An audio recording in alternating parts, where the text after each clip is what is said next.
Hello sir, hi sir. Thank you so much అన్న. నేను చూస్తానని చెప్పి అస్సలు అనుకోలేదన్నా.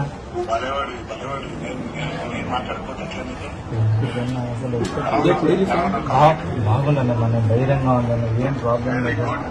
నేను త్వరగా ట్రీట్మెంట్ తీసుకుని తొందరగా బయటకు వస్తాను.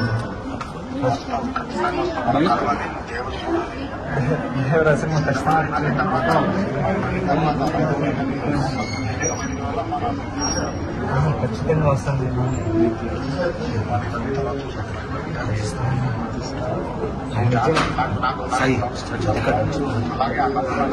నాలుగుతూనే ఉంటాను అన్న, ధైర్యంగా నేను బయటకు వస్తాను. Thank you so much. మీరు నవ్వుతూ ఉంటే కొన్నంత బలం వస్తుంది. మీరే చెప్పండి అన్న, చెప్తే మా అన్న చూడండి నవ్వుతుండే ఎంత బాగా నవ్వుతున్నట్టు.